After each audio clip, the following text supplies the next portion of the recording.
Pues gracias al MTS, Adriana, por esta invitación que me estaba quitando el sueño, ¿no? Yo no podía dormir porque no es un tema fácil. Hay muchas opiniones, mucha información por aquí y por allá, y es común, al menos a mí me pasa y creo que a otras personas también, que nos hagamos, de repente nos hagamos bolas. Entonces me quedé así un poquito desvelado. Les platico. Antes, de vez en cuando, ocurrían apagones en las grandes ciudades. Hoy es al revés. De vez en cuando hay luz en las grandes urbes. En uno que otro lugar se encienden fogatas para dar calor en las frías noches. Los asaltos se han vuelto cosa común. En medio de tal oscuridad, nadie identifica a los delincuentes. La mayoría de las fábricas están paralizadas por la falta de energía eléctrica. Sus maquinarias son movilizadas en gran medida gracias a la mano de obra de los trabajadores, y en algunos casos les dan movimiento merced al carbón, como antaño. En otras se ha vuelto a recurrir a los burros y a las mulas. Millones de vehículos yacen estacionados a lo largo y ancho de las grandes avenidas. Si antes semejaban ríos de automotores en permanente movimiento, hoy las amplias calzadas semejan gigantescos estacionamientos. Como no hay gasolina ni diésel, millones de automotores están inservibles. Por fin, el culto al automóvil ha concluido. Los mexicanos finalmente caminan. Han empezado a quedar esbeltos, pero sucios, pues no solamente falta el combustible, también el agua. Hoy todos se arrepienten de haber permitido que se quemara el gas mediante miles de antorchas colocadas a lo largo del Golfo de México durante décadas. Tampoco hay aeronaves ni helicópteros surcando el cielo mexicano. Se agotó su combustible, el que más contaminaba no solo al cielo nacional, sino el del mundo entero. El agua potable escasea. La paralización de las termoeléctricas también está afectando a los sistemas de distribución del vital líquido en todas partes. No funcionan las compañías refresqueras ni las pequeñas embotelladoras de agua potable. No hay luz. La economía nacional prácticamente quedó paralizada, no solo porque la industria ha dejado de producir, al campo ya no llegan fertilizantes ni tractores, y los que hay no es posible moverlos sin combustible. El sector servicios deja mucho que desear.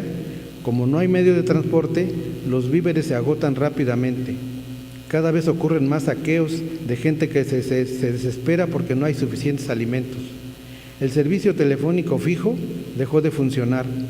El celular, que llegó a ser una de las extensiones más importantes del cuerpo humano, ya no existe. Ni qué decir del servicio de Internet. Desde que se dejaron de producir computadoras por falta de material, que también se armaba con derivados del petróleo, las que existían se hicieron viejas e inservibles. La gente viste de hilachos. La falta de hidrocarburos acabó con la industria del vestido. Las escuelas dejaron de funcionar, pues no había lápices, ni plumas, ni cuadernos, ni libros. En los hospitales ya no había medicinas. Ni una guerra hubiera hecho tanto daño al país como la falta de energía, porque eso fue lo que sucedió. El petróleo se acabó y el país no estaba preparado para ello. México, una de las naciones con mayores yacimientos de petróleo en el mundo, se quedó sin él. Hubo muchas voces en el pasado pidiendo prudencia en el uso de dicho recurso no renovable.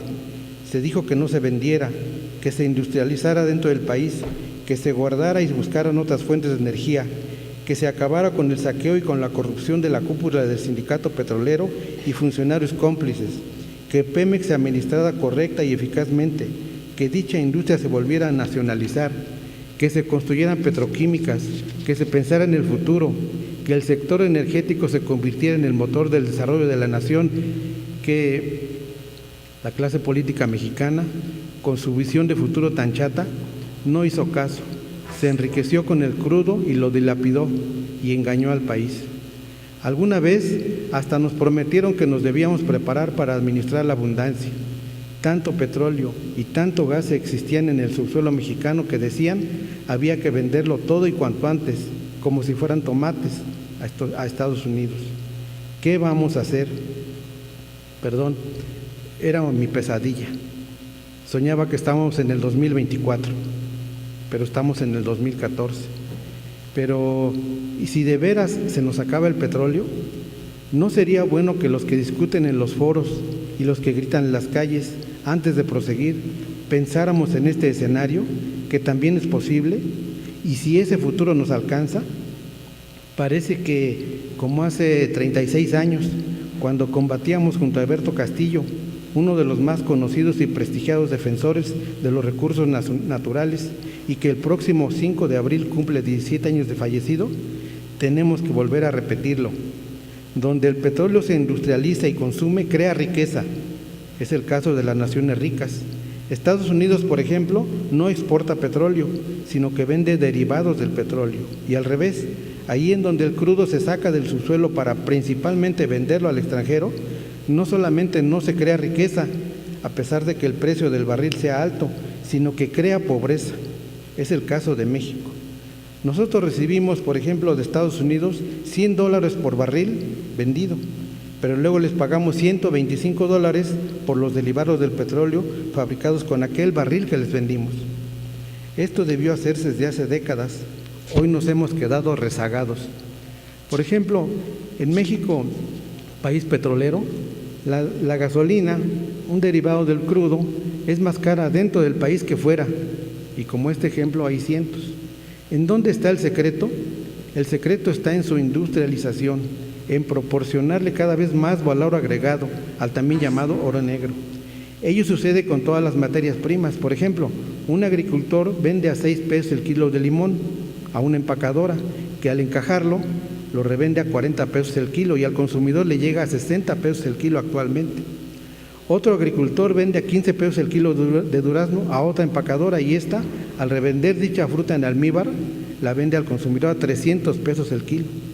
Pero si esa venta se hace a empresarios extranjeros que compran por mayoreo, con nuevas tecnologías, con menos empleados y con marcas registradas a nivel mundial, la ganancia de esto se ve multiplicada por varios dígitos. Walmart, por ejemplo, compra cosechas completas de granos y frutas y por adelantado. Así sucede, guardando las debidas proporciones, con la venta de petróleo como materia prima. Si el petróleo como materia prima y como recurso natural, que para renovarse requiere de algunos millones de años, se aprovechara en el país, por medio de más refinerías y de una gran industria petroquímica, la ganancia se quedaría aquí, porque hay que recordar que con el petróleo se pueden fabricar, además de gasolinas, diésel, gas, telas, plásticos, fertilizantes, alimentos, medicinas y cientos de derivados de todos esos productos.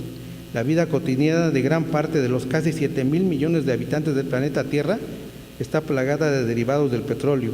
Mirémonos a nosotros mismos y veremos que muchas cosas que utilizamos para nuestra persona o nuestras familias provienen del petróleo.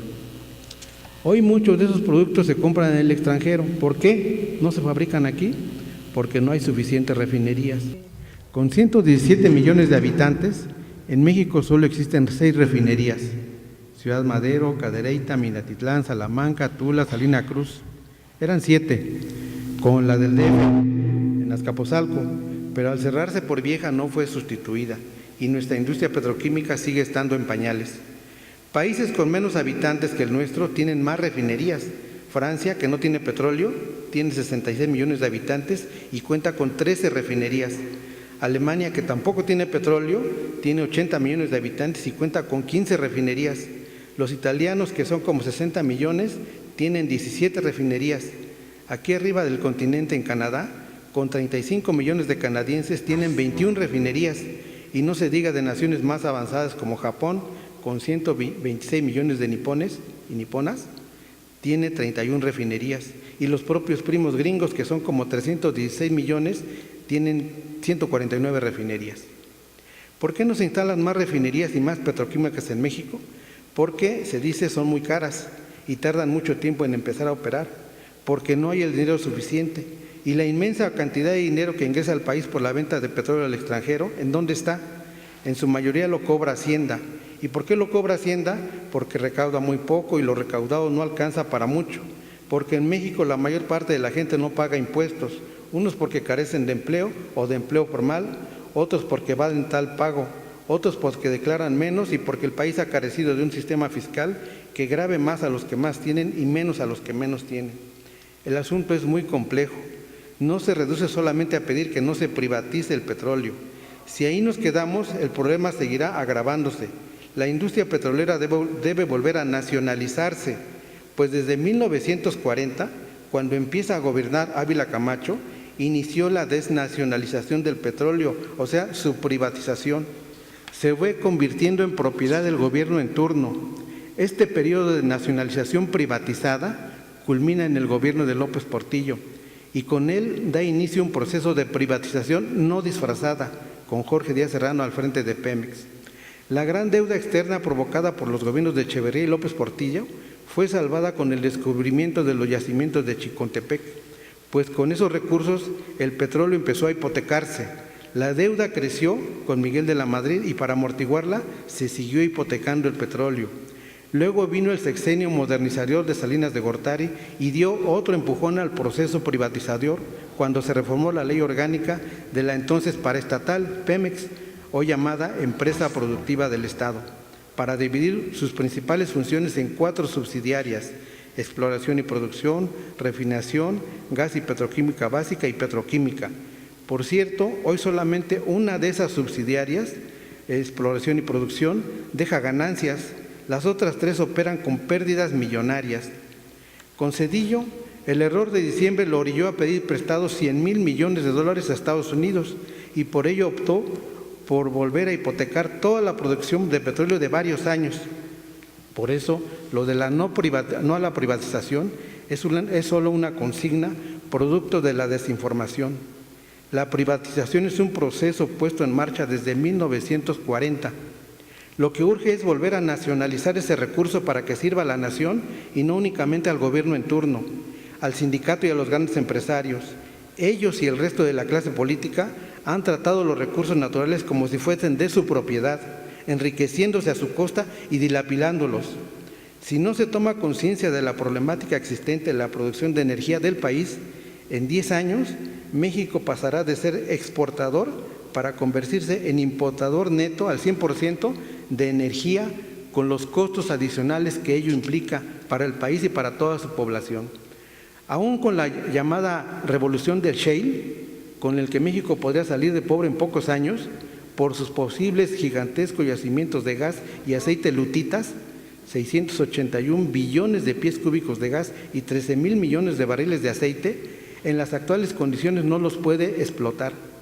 La reciente reforma a los artículos 25, 27 y 28 de la Constitución, decretada el 20 de diciembre pasado, no parece ser lo más adecuado ni suficiente, no tanto por el asunto de la propiedad misma, que parece seguir asegurada, al menos en el papel, a favor de la nación, sino porque lo esencial del criterio político para el usufructo de esos recursos es el mismo que se adoptó y que ha prevalecido desde la década de los años 40 del siglo pasado, es decir, el de extraer y vender a toda costa y rápido el petróleo, el gas, los hidrocarburos solo como materia prima. Ni todas las leyes secundarias que se lleguen a aprobar serán útiles al país si no se cambia este criterio. Algunos consideran que bastan con derogar las recientes reformas en materia energética para salvar al país. Además de que ello no es cosa fácil en las actuales circunstancias, pues en mi opinión la única manera de hacerlo es tener la mayoría del Congreso y de los congresos estatales con esta posición, volver a como estaba la Constitución antes de diciembre, es decir, seguir igual, nada bueno garantiza. Lo que debe modificarse, repito, es el criterio señalado, pero de esto casi no se habla. Además, el petróleo y todos los recursos naturales asentados en territorio nacional son de todos los mexicanos y no de unos cuantos. Y sí, mi estimada Adriana, la expropiación petrolera del 38 fue solo un breve sueño de independencia y libertad. Lo que continúa es una pesadilla. Así es. Gracias. Gracias.